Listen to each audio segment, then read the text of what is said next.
Welcome to the Liberating Joy in Learning podcast. I'm Robert Beckshan, and today we're going to go back to the season where we build on common principles found in other sources. To do that, in this podcast, we're going to be discussing the book, The Brain That Changes Itself, Stories of Personal Triumph from the Frontiers of Brain Science by Dr. Norman Doidge. Now, this is an amazing book about the power of the brain. Much of it is about healing the brain, but even that shows how our brains can learn. Doidge explains that as we learn, our individual neurons alter their structure and strengthen the synaptic connections between them. When we form long-term memories, neurons change their anatomical shape and increase the number of synaptic connections that they have to other neurons. Furthermore, he states that when an animal is motivated to learn, the brain responds plastically, or in a way that changes how the neurons of the brain work together. Also, we must be learning if we are to feel fully alive. And when life or love becomes too predictable, and it seems like there is little left to learn, we become restless, a protest perhaps of the plastic brain when it can no longer perform its essential task, which is to keep learning. And that, I think, is a good indication that we have reached, if we're restless, that's our brain saying, knocking on the door, say, hey guys, get moving, we're stagnating here. Right. So the question then is, when have you resolved restlessness with a renewed effort to learn? So right now, as an advisor at the college, there's hardly anything to do. I'm there to answer the phone in case someone is ready to, interested in getting registered for classes. Right. And there's some to do, but mostly it's too far away from summer for people to be very active in getting ready to be registered for those classes. But I found that, I love studying, so I love this time. To study something else. So I always have a book that I'm learning it. And a lot of them is preparing, reading a book. So I have something else to talk about in this podcast. But I love it because it's easy when my brain is active. It's easy to jump back into working and then I jump back into studying. So yes, there are times when I just scroll on social media. Yeah, that's fine. But I love, using that downtime to just head a different direction with, with what my brain is doing. Right. How about you? Well, I can't think of specific examples, but I do see how I do understand or appreciate that clarification that when we feel restless or when we feel out of sorts, or when we feel kind of like we're spinning our wheels, that's probably our brain telling us you're letting your brain go to waste. Right. That old adage from when we were kids, but about wasting your brain, about letting it fry on things that don't mean anything. Right. I think when we have that sense of restlessness or that sense of anxiousness, I think it's telling us, you guys, you need to pick something up. Go pick up a book, put the computer down, put the tablet down, put the phone down, go through a disc, go read a hard paper book. Right. Something that makes you use your brain. Right. A good way to phrase this question for all of us, right, is when could we resolve restlessness with renewed effort to learn? Right. So kind of in the back of your mind, watch for those times. Right. All right. Now, one definition that Doidge gives that is particularly applicable for learning liberated is his definition of perceptual learning. Now, perceptual learning is the kind of learning that occurs whenever the brain learns how to perceive with more acuteness, or in a new way, and in the process develops new brain maps and structures. Learning liberated can help improve how the brain perceives. The primary lenses are simple tools that improve how perception happens, and we use those tools in order to find more joy in learning. So, how have you used primary lenses to help you perceive your learning better? So essentially we're asking, which primary lens do you love the most right now? Right.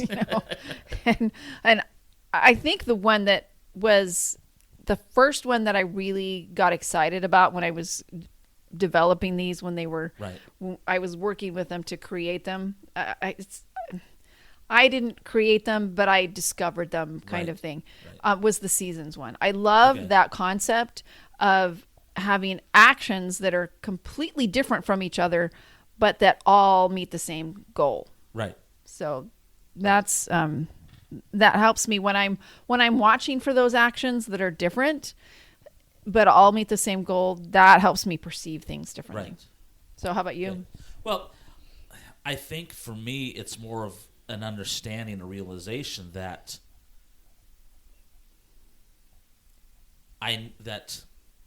I need to be studying something. Yeah. I think it's more. I think right now for me, it's the wondering, the wondering shamelessly. Just thinking about things. Putting my tablet down. Use the computer as a tool to do research and learn things. But I think that for me right now, it's that wondering shamelessly. I think is the one that I focus on. It's just, with disc golf or guitar or my work or whatever. That's where I can see that being the most benefit. Right. Cool. All right. There is, of course, way more in this book than we can possibly cover in a single podcast. But I really like Chapter 4, Acquiring Tastes and Loves. This chapter helps us understand the starter principle for learning together builds powerful and joyful relationships that help maximize our learning efforts. Typically, joyful learning relationships are committed to learning together even when challenges arise. This chapter of Doidge's also helps us understand primary lens 4, stretching. When we are listening to what love has to say to us from each source, we avoid slipping into frustration and shame.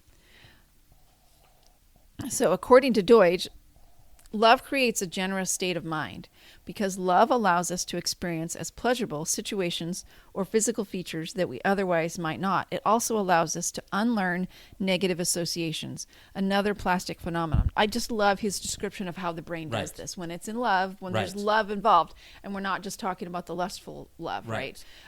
When there's love involved, then this plasticity of the brain happens, and we can overcome some of these negative habits. Right.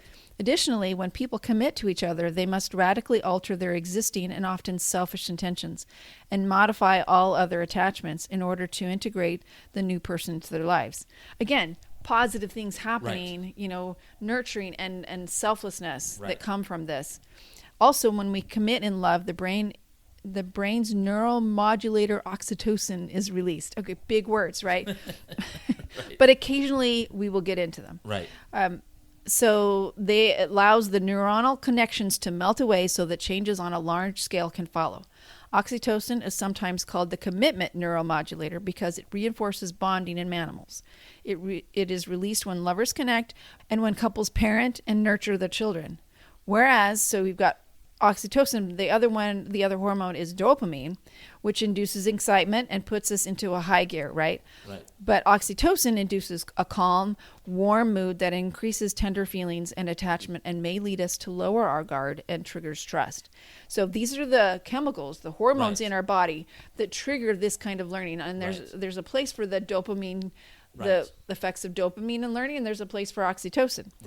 Oxytocin melts down existing neuronal connections that underlie existing attachments, so new attachments can be formed. And all of this happens, like dopamine and oxytocin are both part of those loving hormones, right? So this is a little bit of the chemistry. I don't want to get into this. I've long said that I don't want Learning Liberated to be about brain studies.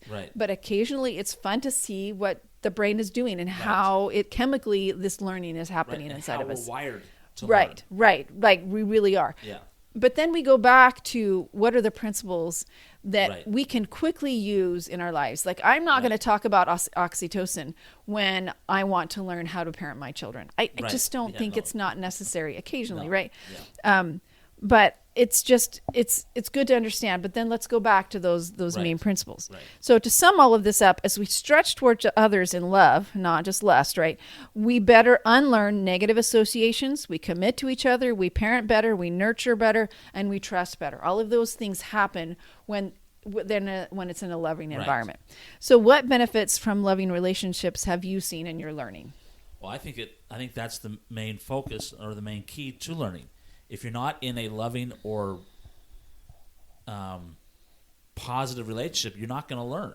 No, it's the foundation really of everything, right? Well, you're not going to learn what's right or something that's good that's beneficial to you. Yes, you're not going to learn anything. You good. can learn negative, yes. That's more of it's probably more of a negative response to avoid the bad situation. But if you're not in a you can say loving, you can say positive, you can say whatever.